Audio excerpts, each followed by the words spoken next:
હે WhatsApp guys welcome back to another vlog અને મિત્રો આજે 365માં જે I-78 એટલે કે 78 નંબરનો વ્લોગ છે અને અત્યારે આપણું હેલિકોપ્ટર લઈને આવી ગયા છે બોરસદ કારણ કે તમને ખબર છે કે આપણા જે ગાડી હતી એમાં બ્રેક બહુ ઓછી આવતી હતી મતલબ ઓછી મતલબમાં બહુ બધો પ્રોબ્લેમ થઈ ગયો છે બ્રેક આવતી જ નથી બિલકુલ એટલા માટે આવ્યા છે બોરસદ અહીંયા આગળ ગેરેજની અંદર આવે છે એમાં એવું થયું છે કે જે આપણે ટાયર છે ને તેમાંથી ઓઇલ નીકળે મતલબમાં જે સિલિન્ડર આવે ને એ બદલવો પડશે એવું કહે છે એક બાજુ કમ્પ્લેટ છે ને એક બાજુ અહીંયાથી ઓઇલ બધું નીકળી જાય બ્રેક ઓઇલ જેટલું બી નાખે ને એટલું બધું પાછું નીકળી જતું હતું એટલા માટે હવે સિલિન્ડર બદલવાનો છે અને આપણે અહીં ગેરેજ આવ્યા છે તમે જોઈ શકો છો તમે ટાટા મોટર્સનો શોરૂમ છે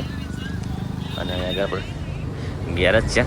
ગેરેજ પર આવ્યા છે બધા માટે અહીંયાથી લાગે તો ચલાવી દીધું છે શંકરલાલનું ગેરેજ છે અને આજે તમારો કલેજો બી આવી ગયો અમારા આર્યન આવ્યા છે ને અમારા સંદીપભાઈ બી આવ્યા છે તો વ્લોગમાં બન્યા રહેજો હવે તો ગાડી રિપેર થતાં થોડી વાર લાગે એવું છે એટલે અમે સંજયને ફોન કર્યો કે 2 બાઇક લઈને આવી કારણ કે અમે આ ઘરેથી આવ્યા હતા 4 જણ એવું ખબર હતી કે ટાઈમ લાગશે એટલે 4 જણ આવ્યા હતા તો હવે ને સંજયને ફોન કરે કે બંને બાઇક લઈને આવી જાય તો અમે પાછા ઘરે જઈએ પછી મોડા આવીશું આપણે ગાડી લેવા માટે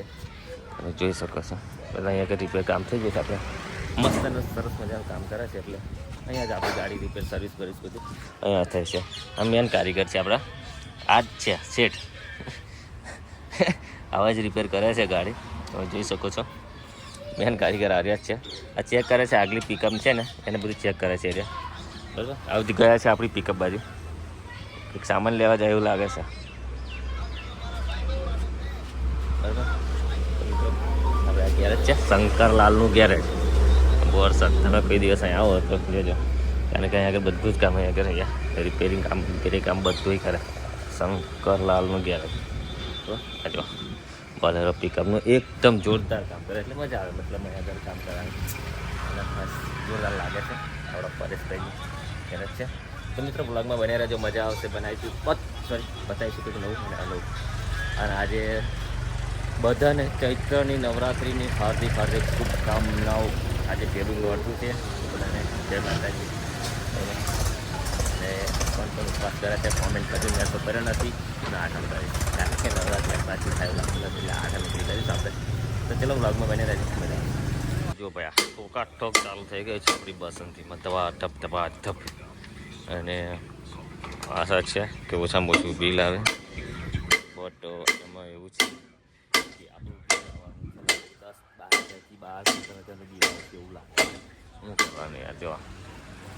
કંઈક કામ લાગે કે આપણે કમાતા નથી આપણે બધાને એવું લાગે છે બહુ કમાય છે પણ કંઈ કમાવા નથી આવાના ખર્ચ 10-12 હજારનો ખર્ચ છે કરવાનો બ્લોગમાં બને બધું શીખવાડે છોકરાને એવું કંઈક અવરું કામ કરે ને એટલે તારું નામ માલું કાર્ય શીખવાડે એવું બધું શીખવાડે છે છોકરા અને કંઈ બી કાર્ય કંઈ બી આડું પગલું ભરે ને તો જવાબદારી વાની રહે છે કંઈક શીખવાડીએ ને એટલે મને કંઈ કહેતા નહીં મિત્રો આપણું જે ગાડીનું કામ હતું બહુ વધી ગયું છે લગભગ 20-1 હજાર રૂપિયા જો ખર્ચો છે કારણ કે આ બધું આપણે નવું નાખવાનું છે આ જે ડ્રમ છે એ બી નવું નાખવાનું છે આ બી સિલિન્ડર છે એ બી નવો નાખવાનું છે અને આ બાજુની બી એવું જ છે ને પેલી બાજુ બી એવું જ છે તો એટલું બધું નવું નાખવાનું થયું છે અને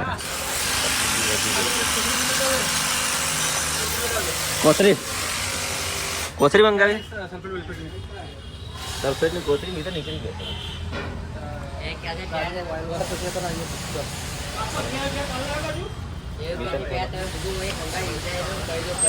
મીટર ફોન મારે નીકળી ના ગયો હતો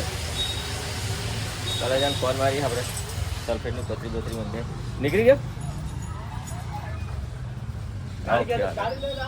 હા રાઈટ હા આવી ગયું કરી હા રેડ વાંધો નહીં ચલો મિત્રો ફટાફટ કામ કરી અને આણંદ જવું પડશે આણંદ જઈને સામાન લાવવો પડશે કારણ કે અહીંયા સામાન છે નહીં તો નીતેશને બોલાવે છે ગાડી લઈને એરિયા આણંદ આવે તો પછી આણંદ જઈએ આપણે બરાબર મળી આવે કેટલાનો સામાન આવે છે શું નહીં બધું તમને આજે બ્લોગમાં બનાવી અને કેટલો ખર્ચો થાય છે ને બધું તમને બતાવીશ તો બ્લોગમાં બન્યા રહેજો મિત્રો હવે બધો સામાન લીધો છે જો ગાડી ભરી દીધો અમારે સામાન અને અમારા મિતભાઈ બી આવી ગયા છે મિતભાઈ એટલે સામાન બામાન ભરી અને નીકળે છે ગાડી ખોલ નાખી અમારા પરેશભાઈ અને ફટાફટ નીકળે કારણ કે અમારે બીજું બધું કામ છે એટલે હવે બે તો આગળ મારી પેપર બે હતા ને કારણે હવે આડો થઈ જાય તો આપણે તો આડો પડી જાય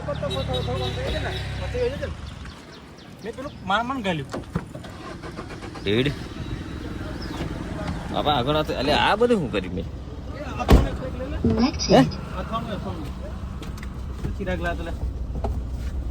જેવું ભરી જશે હમણાં ચલો જવા દે આપણે બરાબર સામાન લઈ અને સોરી સામાન હતો એ લઈ આવી ગયા છે આણંદ તમે જોઈ શકો છો ગુજરાત ટ્રેક્ટર્સ છે ત્યાંથી સામાન લેવા છે આપણા સામે ગાડી છે અહીંયાથી આપણે સામાન લઈ લઈએ અને સામાન લઈએ કેટલાનો આવે છે શું છે શું નહીં બધી ખબર નહીં પડે પણ અહીંયાથી સામાન લેવાનો છે આપણે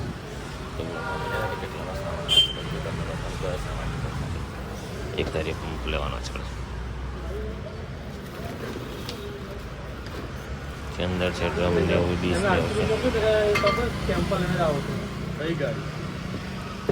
બધું સામાન હો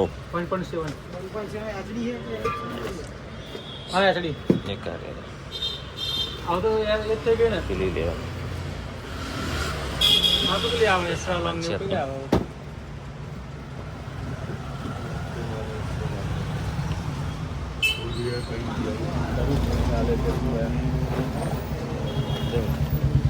શું લાવ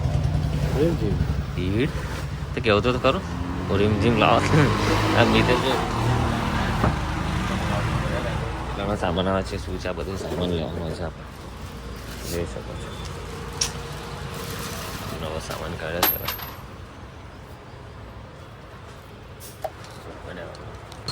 સામાન લઈ લીધો અને સામાન જોવો છો 13,180 રૂપિયાનો તો ખાલી સામાન આવ્યો હજુ તો બીજું બાકી છે ને ગાડી આવે છે આપણી તો રમદીપ તો ગાડી વાર લાયા ગાડી વાળી અને સામાન બધો ભરવાનો છે આ જૂનો સામાન છે બધું નવું લઈ લીધું છે અને હવે જઈએ ને ફટાફટ પતાવી દઈએ ચાલો આવો થોડોક સામાન બી કેટલું જ એટલો સામાન લઈ 13,000નો સામાન આવ્યો 13,000નો સામાન લઈને 300 નાસ્તો કરવા જઈએ પણ 300 ને પૂરો નહીં થાય આમ તો 30 રૂપિયા કાઢવાની ઈચ્છા નહીં થતી પણ પેટ એવું કહે છે ખાવું પડશે એટલે જઈએ છીએ અમે આવ્યા છે અલગ છે નિવાલા બી નહીં ઉતરેગા આપણે આવ્યા છે લોટિયા ભાગર પેટ્રોલ પંપ ચોકડી છે અમીન બજાજ જવાય થાય અને અહીંયા કંઈ શું ભર્યા કે દાળ પુલાવ કંઈક મળે છે તો એ ખાઈએ અને જોઈ શકો છો તમે ચાલો ખાઈ લઈએ પછી મળીએ આગળ અમે શાકપુરી ખાધી અને દાળ ચાવલ ખાધા હાફ મેન રાજે તો મસ્ત લાગ્યો અને તમારે બી કોઈને ખાવા હોય તો નાસ્તો વાસ્તો કરવો હોય તો આવતો લોટિયા ભાગર બરાબર ખાઈ રહેજો મજા આવશે અને અમારા મોટાભાઈની સાસરી થઈ ગયા છે મોટાભાઈ છે ભાભી છે એરિયા બી અહીંયા છે અને અમે જઈએ છીએ ઘરે ચલો આગળ મળીએ ઘરે નહીં હજુ તો કે બોરસા જવાનું છે બધું સામાન લીધો છે બધું અંદર ડીકી મીકે છે બધું ફિટ કરવાનું છે ચલો મિત્રો આપણે સામાન લઈ અને આવી ગયા છે જોઈ શકો છો આપણી ગાડી બધી ખોલીને રેડી કરી નાખી બંને ટાયરો ખોલી નાખ્યા જો સામાન છે બધું શું કરે લેતા ભૂખ નહીં લાગી ભૂખ લાગી જાવને ભૂખ લાગી જાવને નાસ્તો નાસ્તો કરવા લઈ જવો પડશે ચલો બધા સામાન એ મૂકી દીધો ચલો જો આ બધું ખોલીને બધું છૂટું પાડી દીધું છે કેવું બધું આવે છે બધું છૂટું પાડી દીધું છે બ્લોગમાં બને રહેજો મજા આવે છે બરાબર પછી અલગ જે બધું આવે છે ને એ છૂટું પડી ગયું આજે તો હા ચલો અમને છોકરા નાસ્તો કરવા લઈએ મિત્રો આપણે પતંગડાઓને પફ ખાવા હતા તો આપણે પફ લઈ આવ્યા છે અને એમને કીધું કે તમારા બંનેને બબે પફ લઈને આવો તો એ રહ્યા ઉઠ્યા ને તમારા બધાને બબે પફ લઈને આવ્યા બોલો અમારે ખાવાની ઈચ્છા નથી તો લાયા છે ત્યાં પેલા જો લાઈવ કરીને બેઠા છે એ ફેસબુકમાં લાઈવ જોશો તમે એના બંધ થઈ ગયું આગ લાગ્યા ચાલો તો મિત્રો જુઓ તમે ખાઈએ આપણે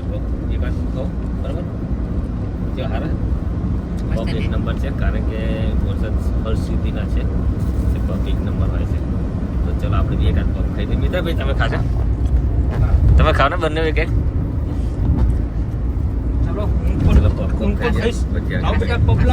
તો આપણે આજે ઘરે છીએ મતલબ આજે આ બધું ગાડી તો હજુ રિપેર થાય છે હજુ કોલ નથી આવ્યો તેથી કે ગાડી થઈ ગઈ એવું અને વાતાવરણ તમે જોઈ શકો છો જબરજસ્ત વાતાવરણ થઈ ગયું છે. એવું લાગે છે કે ચાલો વરસાદ પડે, અને વરસાદ પડે તો આપણી તમાકુ બહાર છે તો અંદર મૂકવી પડશે. જે આપણા ઘરમાં તો હજુ પ્લાસ્ટર એવું બાકી છે. કાલે જ આવું સેન્ટિંગ કાલે ખોલ્યું એટલે પ્લાસ્ટર થશે, હજુ વાર લાગશે, બરાબર. અને આ ઘરનો બી સામાન બધો છે, તો એવું લાગે છે કે ચાલો વરસાદ પડશે તો શું કરીશું, આપણે તમાકુ પહેલી તો આપણે શું કરીશું, તમાકુની સેફટી કરવી પડશે. તો તમાકુ અંદર મૂકવી પડશે. પછી આપણે જે ઘરનું બી સામાન છે એ બી થોડું અંદર મૂકી દે તો પેલું કેવું કે મતલબ પલરે નહીં, બગડે નહીં, સામાન વસ્તુ બગડે એવું ના છે ને. એટલે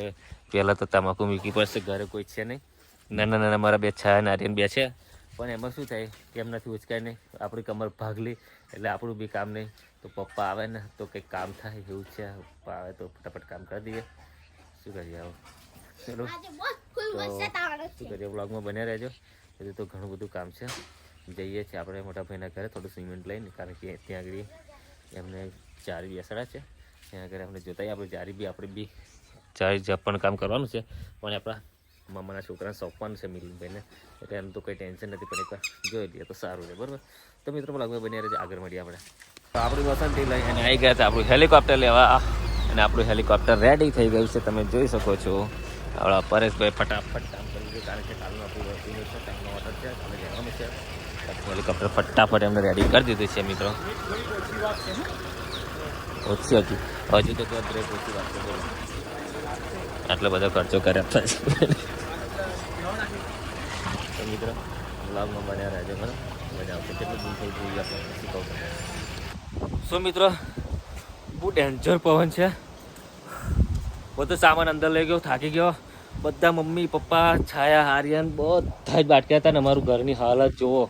અત્યારે તમે, અંધારું છે. આર્યન લાઈટ બેટરી લઈ દો. હા હાલત જુઓ અમારે કેવું થઈ ગયું બધું. જો કંઈ ખાવાના બી ઠેકાણા રહ્યા નથી અત્યારે, કારણ કે આપણું જે ઘર તોડ્યું હતું બધો સામાન અહીંયા કશું જ નહીં રહ્યો, બધું ઉડીને સાફ થઈ ગયું છે. અને તમે જોઈ શકો છો આપણે ભેંસોનું બી બધું પતરાને એવું હતું, બધું આખું ઉડી ગયું, અને ભેંસોનું થોડું વાગતું બચી ગયું છે. તો મિત્રો અમે બધું ઘરનો સામાન ને બધું અંદર ઘાલી દીધું છે. મતલબ એટલી બધી મહેનત કરી નાખી, તમે જોઈ શકો. જે વસ્તુ જ્યાં આવી ત્યાં મતલબમાં અંદર ને અંદર મૂકી દીધું, જેમ તેમ મૂકી દીધું છે. બધા મમ્મી પપ્પા ને બધા કેવા બેઠા, અને જો આ સામાન વામાન બધું અંદર જેમ તેમ કરીને અંદર નાખી દીધું. હવે જો ઘરમાં જેમ ત્યાં સામાન મૂકી દીધું છે. જો અમારે એક નાનચીકડી પાડી છે, એને બી ઘરની અંદર લાવી દીધી. બરે આપણે વાગ્યાના વાંધો નહીં, મારે પાડીને કંઈ ના થવું જોઈએ. બીજો સામાન બી અંદર લાવી દીધો છે. એ તો મતલબ સ્લીપ ભરાઈ ગયો હતો. જો અમારા ઘરવાળી તમાકુ બી અંદર લાવી દીધી, અને બધું અંદર લાવી દીધું સામાન. ખતરનાક હાલત થઈ ગઈ છે. જો બે તમાકુ તો એમ કીધી દીધી છે. શું કહે છે તું? તૂટી ગયું ને? કેટલી મહેનત કરી તારે, શું કહેવું યાર ભાઈ, બહુ મહેનત કરી નાખી છે. જો ફ્રીજ બી તૂટી ગયું, બાયણું બી તૂટી ગયું. દોડ કઈ જ અત્યારની પોઝિશનમાં ખાવા જેવું કઈ છે ને? છે ખાવાનું બનાવ્યું? નહીં બનાવ્યું? બનાવી હજી હે બપોરનું આવ્યું, ખબર નહીં કેવું થઈ ગયું છે, કોને ખબર. રોટલી શાક ને એવું બનતું હતું, બટ પવન એવું આવ્યું ને તો બધું એ થઈ ગયું, અને મારી હાલત બગડી ગઈ. 2 આંચકા આવી ગયા, બધું વજન ઉચક્યું. તો મિત્રો તમારી બાજુ કેવી કન્ડિશન છે કોમેન્ટ કરીને જરૂરથી જણાવજો. જય માતાજી.